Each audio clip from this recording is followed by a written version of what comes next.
A blessed people who are cursed. This is the title of section 1 of the book and contains 3 chapters. Chapter 1, Introduction, my journey leading to this book. Chapter 2, the rewriting of history, history through the eyes of the conqueror and the silencing of indigenous narratives. Chapter 3, the incredible blessing that is in our hands. This chapter speaks of the reality of Africa as the most natural resourced and blessed continent on earth. Back to chapter 2, let me read the first paragraph.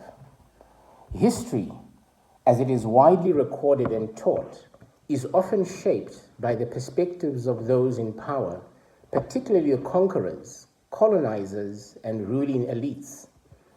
The situation can be summarized by the phrase, history is written by the victors.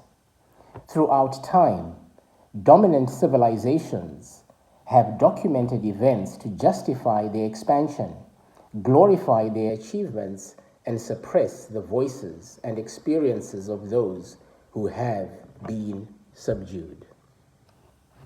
Let me go back to chapter 1 and read my journey leading to this book. I was born into a family that had followed the Christian faith for 2 generations before me. Both my paternal and maternal grandparents were ardent Christians, having been reached by missionaries in the late 1800s to early 1900s. This zeal for the faith spread through the family line and became a foundational cornerstone for us. Such is probably a similar story amongst many African families.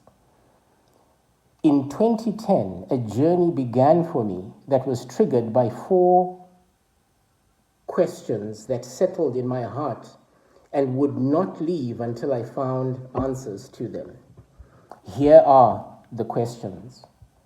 Why do I live in a country where people who supposedly profess Christianity are the majority, and yet there is very little evidence of the culture that the Bible speaks of prevailing in society? In fact, the reverse appeared to be true. Many African nations claiming the highest percentages of Christian population often proved to be among the most corrupt, the most materialistic, marked by a fixation on wealth and displaying behavior contrary to the teachings of the Bible. The second question, how is it possible that Africa is now considered to be the most Christian evangelized continent, with crusades where millions of people seemingly pledge allegiance to Christianity daily, and yet there is no manifestation of the blessing that the Bible speaks of that should flow upon a people who are walking in agreement with God? Again, the opposite seemed to be the case, with the equation almost always reading as follows.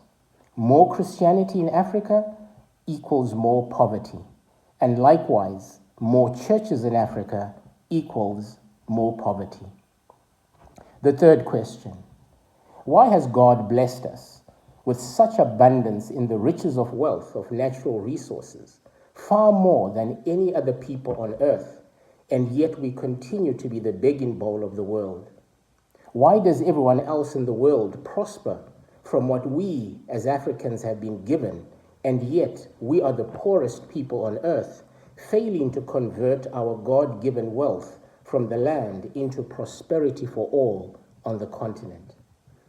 Again, the contradiction of seeing the nations of Africa with churches on every corner, having all-night prayer vigils, declaring words of faith, national prayer breakfasts, and yet the reality was and remains that the fountain of poverty continues to flow steadily upon the people despite their supposed commitment to Christianity.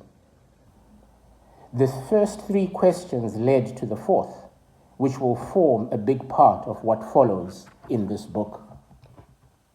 Are we, as dark-skinned people, cursed by God? And does he really love us in the same way he loves Caucasians, white-skinned people? Because when I look at systemic poverty, depravity, and the scourge of sickness and disease, it always seems to be the dark-skinned people of the world who are affected the most.